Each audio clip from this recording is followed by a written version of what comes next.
பிரியமானவர்களே, இந்த நாளில் உங்களை சந்திக்கிறதுல நான் மிகுந்த மகிழ்ச்சி அடைகிறேன்.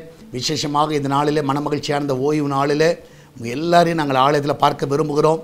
யாரெல்லாம் வர முடியுமோ நீங்கள் பெங்களூரில் இருந்தால் கண்டிப்பாக சபை விசுவாசிகள், புதிய ஆத்துமாக்கள் எல்லாரும் நாங்கள் அன்புடன் அழைக்கிறோம். எல்லோரும் வந்து பங்கு பெறுங்க. இந்த நாள் நமக்கு விசேஷமாக எல்லா ஆராதனை முடிவிலும் 6 o'clock, 8 o'clock, 10 o'clock காலையில் 3 ஆராதனையும் ஈவினிங் 6 o'clock இருக்குது. எல்லா ஆராதனை முடிவிலும் திருவிருந்து பரிமாறப்படும். அதற்காக நீ ஆயத்தமாகி வாங்க. ஞானஸ்நானம் எடுக்காதவர்கள் சீக்கிரம் ஞானஸ்நானம் எடுக்க முயற்சி பண்ணுங்கள். தீர்மானம் எடுங்க. அதை தள்ளி போடாதீங்க. கர்த்தர் உங்கள் கூட இருக்கிறார். இந்த நாளில் கர்த்தர் நமக்கு கொடுக்குற வார்த்தை சங்கீதம் 135வது சங்கீதம் 2வது வசனம், Psalms 135 verse 2. கர்த்தருடைய வீட்டிலும் நமது தேவனுடைய ஆலய பிரகாரங்களிலும் நிற்கிறவர்களே கர்த்தரை துதியுங்கள். கர்த்தருடைய வீட்டிலும் தேவனுடைய ஆலயத்தில் வந்து நிற்கிற எல்லாரும் கர்த்தரை துதியுங்க. நான் விசுவாசிக்கிறேன் இன்றைக்கி ஒரு துதிக்கிற ஒரு நாள். எனக்கு கடந்த வாரம் முழுவதும் கர்த்தர் உங்களை காத்திருக்கிறார். இந்த நாளிலே நீங்கள் ஆலயத்துக்கு போங்க. தேவ சமூகத்தில் நன்றியோடு துதிங்க. எத்தனையோ ஆபத்துகள், எத்தனையோ விபத்துகள், எத்தனையோ பிரச்சனைகள், எத்தனையோ போராட்டங்கள், நிந்தனைகள், எத்தனையோ காரியங்கள், அவமானங்கள் கடந்த வாரத்தில் நீங்கள் போயிருக்கலாம். ஆனால் கர்த்தர் எல்லாவற்றிலிருந்து உங்களை ஒரு சேதம் இல்லாமல் கர்த்தர் உங்களை காத்தார். எத்தனை பலவீனங்கள் வந்திருக்கலாம், ஆப்ரேஷன் நடந்திருக்கலாம், எத்தனையோ காரணங்கள் வாழ்க்கையில் நடந்திருக்கலாம். ஆனால் கர்த்தர் இன்றைக்கி வரைக்கும் ஜீவனோடு வைத்திருக்கிறார்ல. அதனால் ஆலயத்தில் போய் ஆண்டவரை நாம துதிக்கிறேன் என்று சொல்லி துதியுங்கள். நிச்சயமாக இன்றைக்கி ஒரு துதிக்கிற நாள். இன்றைக்கி மௌனமாக இருக்கிற நாள் அல்ல. மரித்தவர்கள் மௌனமாக இருப்பார்கள். நாம் மரித்தவர்கள் அல்ல, நம்ம உயிரோடு இருக்கிறவர்கள். ஆனால் ஆலயத்துக்கு போங்க. இன்றைக்கி நீங்கள் போகிற ஆலயத்தில் போய் ஆண்டு நன்றியோடு துதிங்க. மனுஷனை பார்க்க போகாதீங்க, நீங்கள் தேவனை பார்க்க போங்க. தேவனை பார்க்க போவீர்கள் என்றால் நிச்சயமாய் கர்த்தரை துதிப்பீர்கள். அதனால் நான் விசுவாசிக்கிறேன் இன்றைக்கி எல்லோரும் கர்த்தரை துதியுங்கள். நம்மளாம் ஜெபிக்கலாமா?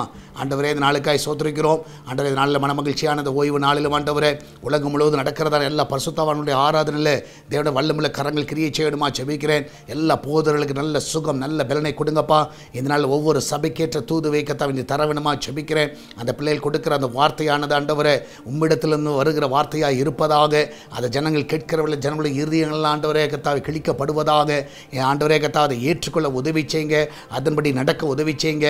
என் தேவன் தாமே இந்த நாள் ஒவ்வொரு ஆசீர்வதிக்க விடுமா ஜெபிக்கிறேன். இதனால் எஸ்தர் திருச்சபைக்கு வருகிற பிள்ளைகள், யூடியூப் வழியாக பார்க்கிற பிள்ளைகள், டிவி வழியாக பார்க்கிற பிள்ளைகள் எல்லாரும் ஆசீர்வதிங்கப்பா. இந்த நாளில் அவர்கள் உண்மை துதிக்கட்டும் ஆண்டவரே. நீர் எத்தனையோ நன்மைகள் எங்களுக்கு செய்திருக்கிறீர். இன்றைக்கி நாங்கள் ஜீவனோடு இருப்பது உடைய கிருபை ஆண்டவரே. இந்த நாளில் தேவனுடைய ஆலயத்தில் வந்து எல்லாரும் துதிக்கத்தக்கதாக ஆண்டகத்தாவே உங்களுடைய சமூகத்தில் கத்தாவை களி கூறத்தக்கதாக உதவி செய்வீராக. எல்லாருடைய பிரச்சனைகளுக்கு விடுதலை தருவீராக. ஆண்டகத்தாவே ஆராதிக்கும் பொழுது ஆண்டவரே உண்மையாகவே எங்கள் பிரச்சனைகளுக்கு ஒரு விடுதலை உண்டு. இந்த நாளில் ஆண்டவர் நாங்கள் ஆராதிக்க வந்திருக்கிறோம். ஆண்டவரை ஆராதிக்க போகிறோம். ஆண்டவரை கத்தரை எங்கள் பிரச்சனைகள் எல்லாம் வந்து விடுதலை ஆக்குவார் என்ற நம்பிக்கையோடு ஆண்டவரை இந்த சமூகத்தில் வந்து நீர் செய்த எல்லா நன்மைகளை நினைத்து ஆராதிக்க உதவி செய்யுங்க. ஒவ்வொருவரை பலப்படுத்துங்க. வயதானவர்களை பலப்படுத்துங்க. சிறு பிள்ளைகளை ஆசீர்வதிங்க. ஹாஸ்பிட்டலில் இருக்கிற பிள்ளைகளை சுகப்படுத்துங்க. வீட்டுக்கு சுகமாய் கொண்டு வாங்க. இன்றைக்கி சமைக்கிற எல்லா ஆகாரங்கள் பலனாக இருப்பதாக. அவங்க சாப்பிடும்போது ஆண்டவர் எந்த ஒரு பிரச்சனைகள் வரக்கூடாது. அதை வீட்டில் அப்பத்திய தண்ணீர் எண்ணிய மாவி ஆசீர்வதிங்க. அந்த கிச்சன் பகுதியை பாதுகாத்து கொள்ளுங்க. ஆண்டவர் வெளியே போகலும் வரலுங்க. தேவனுடைய கரம் வந்து பாதுகாத்து கொள்ளட்டும். இந்த நாளில் ஆண்டவருடைய கரம் ஒவ்வொருவரும் ஆசீர்வதிக்க வேண்டுமா ஜெபிக்கிறேன். வெளிநாட்டில் தங்கியிருக்கிற பிள்ளைகளை பாதுகாத்து கொள்ளுங்க. அவளுக்கு நல்ல சுகத்தையும் நல்ல பலனையும் கொடுங்கப்பா. என் தேவன் தாம் ஒவ்வொருவரையும் கத்தா வழி நடத்த வேண்டுமா ஜெபிக்கிறேன். ஆண்டவரே கத்தாவே இந்த நாளில் ஆண்டவர்கிட்ட பிஸ்னஸ் பண்ணுகிற எல்லா பிள்ளையோட பிஸ்னஸையும் ஆசீர்வதிங்க. ஆண்டு கத்தாவே சால்வேஷன் டிவி ஆசீர்வதிங்க. எஸ்தர் திருச்சபை ஆசீர்வதிங்க. ஆண்டவரே இந்த நாளில் ஆண்டவரே கத்தாவே திருச்சபை தேவைகளை சந்திங்கப்பா. வாடகை தேவைகளை சந்திங்க. ஆண்டவரே ஊழியருடைய தேவைகளை சந்திங்க. சம்பள தேவைகளை சந்திங்க. எல்லாவற்றையும் நீர் பரத்திலிருந்து சந்திக்க வேண்டுமா ஜெபிக்கிறேன். ஆலயம் கட்டுகிற பணியை ஆண்டவரே கத்தா சீக்கிரத்தில் தொடங்க உதவி செய்யுங்கப்பா. அதனுடைய எல்லா தேவைகளை சந்திங்க ஆண்டவரே. பெரிய தேவையோடு நிற்கிறோம். இந்த நாள் ஜனங்களோடு நீர் பேசுவீராக. ஜனங்கள் தாராளமாய் கொட்டுக்க உதவி செய்யுங்க. என் தேவன் தாமே தடைகள் எல்லாம் நீக்கி போடுங்க. பாதுகாத்துக் கொள்ளுங்க. மகிமையான காரியங்களை செய்யுங்கப்பா. ஆண்டவரே கத்தா ஒவ்வொருவரையும் ஆசீர்வதிங்க. இதனால் தேவனுடைய கரம் எல்லாரும் பாதுகாத்துக் கொள்ள வேண்டுமா ஜெபிக்கிறேன். இதனால் சபையில் நடக்கிற 4 ஆராதனை பொறுப்படுத்திக் கொள்ளுங்க. ஆண்டவரே 4 ஆராதனை கர்த்தருடைய வல்லமை நாங்கள் பார்க்க உதவி செய்யுங்க. ஜனங்கள் ஆண்டவர் உம்மால் தொடப்படுகிறதை பார்க்க உதவி செய்யுங்க. மகிமையான காரியங்களை செய்யும். இயேசுவின் நாமத்தில் ஜெபிக்கிறோம் எங்கள் அன்பின் பரலோக பிதாவே. ஆமேன், ஆமேன். பிரியமானவர்களே, கர்த்தர் உங்க கூட இருக்கிறார். தைரியமாக இருங்க. எத்தை கொத்து கவலைப்படாதீங்க.